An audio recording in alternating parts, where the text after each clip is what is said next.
This is a reading from Luke, chapter 6, verses 30 through 38 in the New International Version. Give to everyone who asks you, and if anyone takes what belongs to you, do not demand it back. Do to others as you would have them do to you. If you love those who love you, what credit is that to you? Even sinners love those who love them. And if you do good to those who are good to you, what credit is that to you? Even sinners do that. And if you lend to those from whom you expect repayment, what credit is that to you? Even sinners lend to sinners, expecting to be repaid in full. But love your enemies, do good to them, and lend to them without expecting to get anything back. Then your reward will be great, and you will be children of the Most High, because he is kind to the ungrateful and wicked. Be merciful, just as your Father is merciful.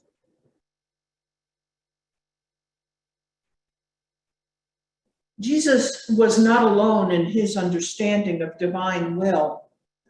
A contemporary of his, Rabbi Hillel, was once approached by a Greek philosopher who asked him to pare down the law, the Torah, to its most essential teaching, its ethos.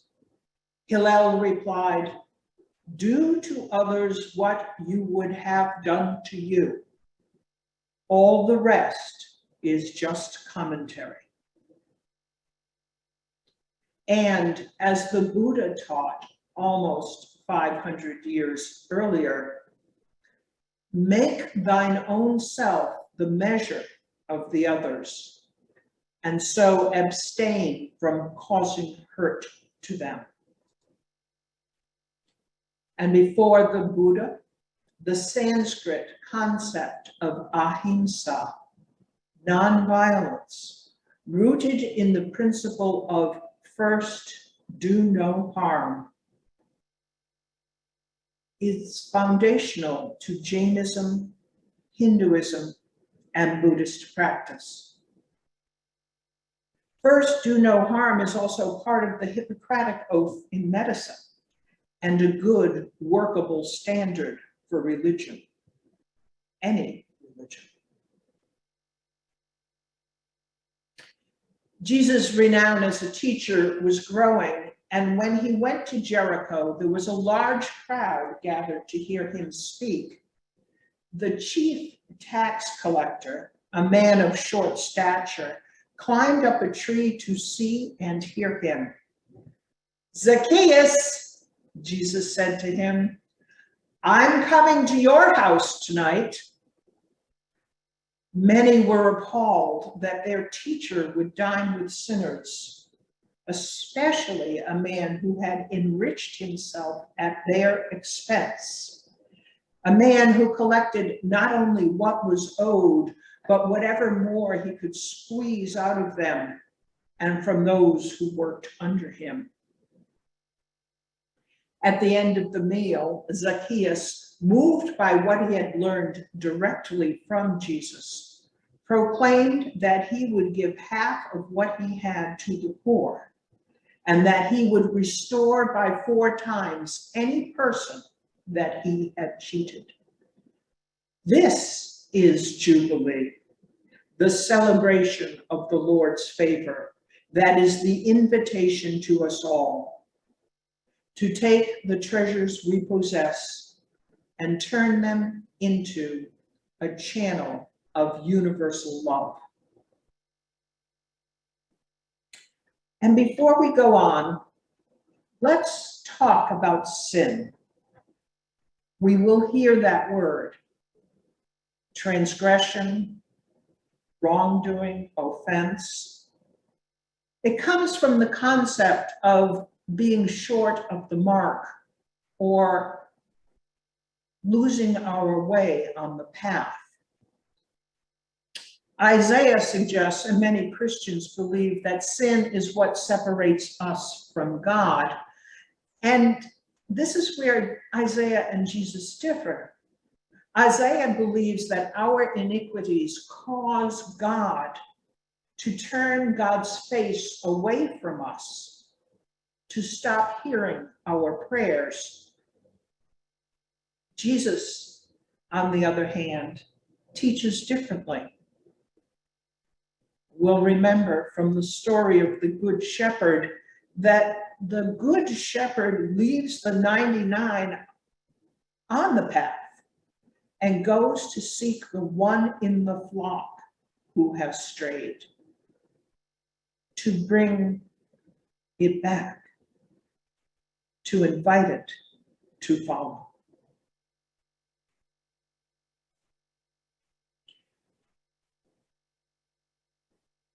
As Thomas Kelly writes, religion isn't something to be added to our other duties and thus make our lives more complex.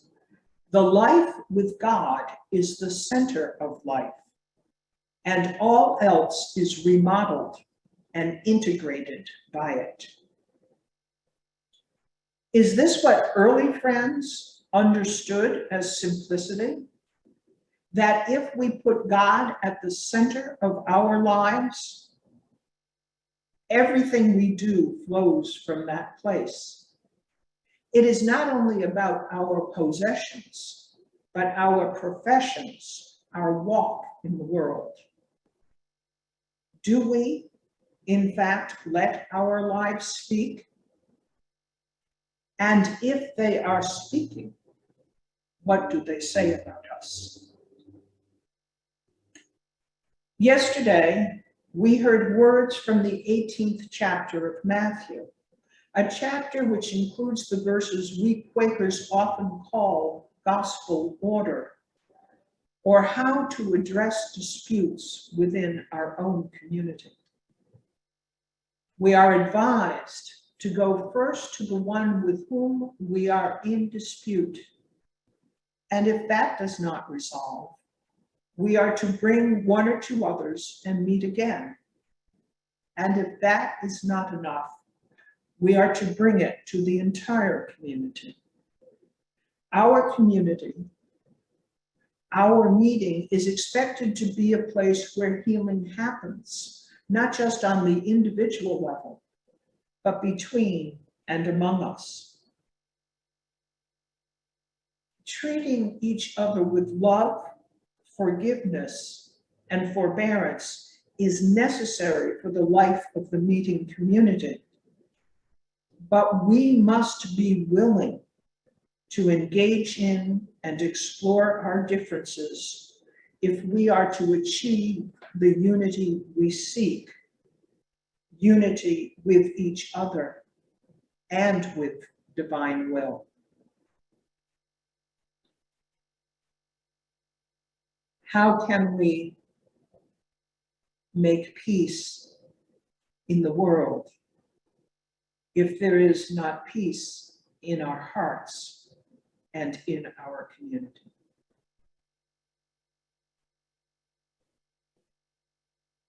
Do we meet God on God's terms, or do we insist on meeting God on our terms?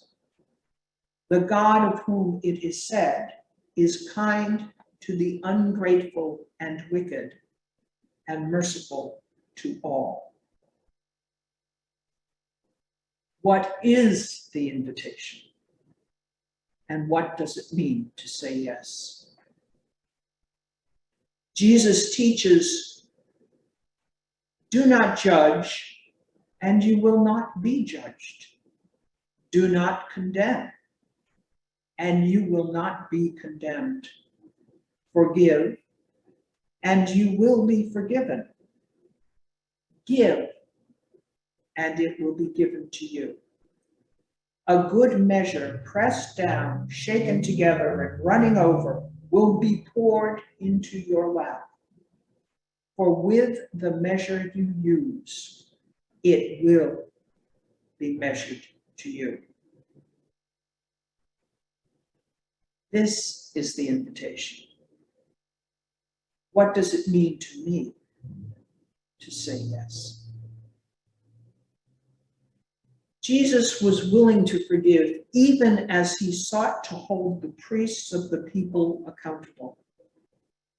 Jesus would be executed by the state with the full support of the priestly powers. Yet his last words were a plea to his Abba, his Father, for their forgiveness.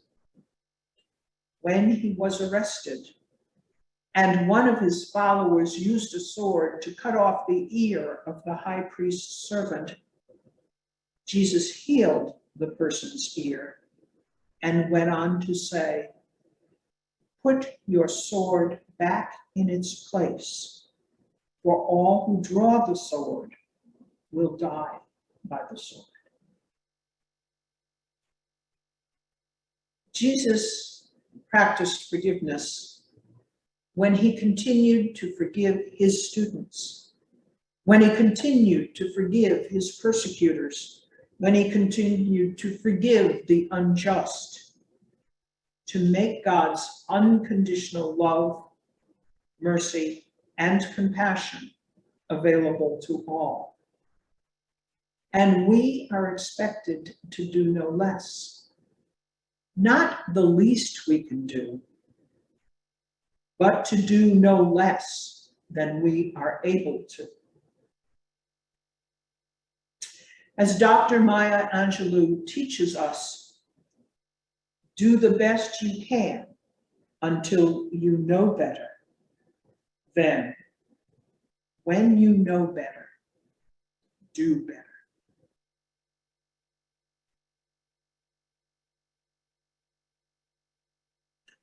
I invite us now to listen to this song from Sweet Honey in the Rock. It's called Prayer, and it's from their album, Sacred Ground. They are an African-American women's a cappella group rooted in the Black church spiritual tradition and the American civil rights freedom song movement. The words to this prayer: Lord, must I do unto others before they do unto me? Must I arm myself to protect myself from harm and injury? Oh no, that is not the lesson that I learned on my mother's knee when she told me to do unto others only what I'd have them do unto me. Let's listen.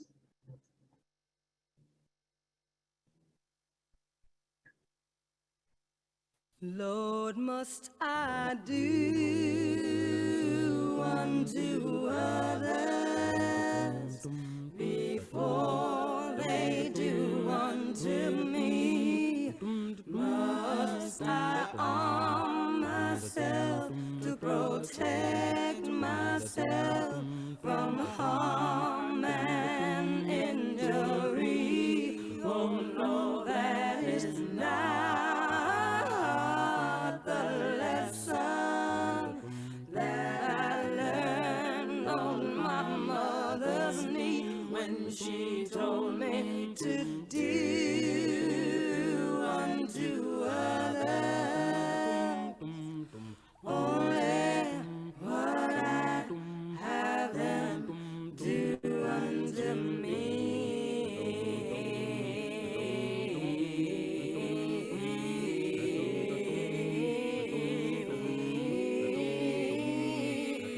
Lord, must I do unto others before they do unto me? protect myself from harm and injury. Oh no, that is not the lesson that I learned on my mother's knee when she told me to do unto others only what I have them do unto me. Only what I would have them do unto me. Only what I have them do unto me. Only what I would have them do unto me.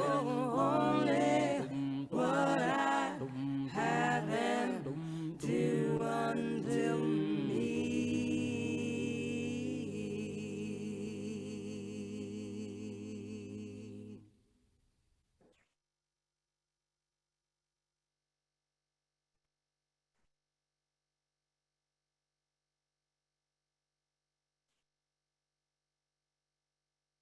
Now, friends, I invite you into a period of extended waiting worship today. Waiting worship with an intention to hold in your hearts that person most in need of your forgiveness. As you are led and as you are able, stretch the boundaries of your heart to include them in it, to see them as God sees them, as precious to you, as precious to God as you are.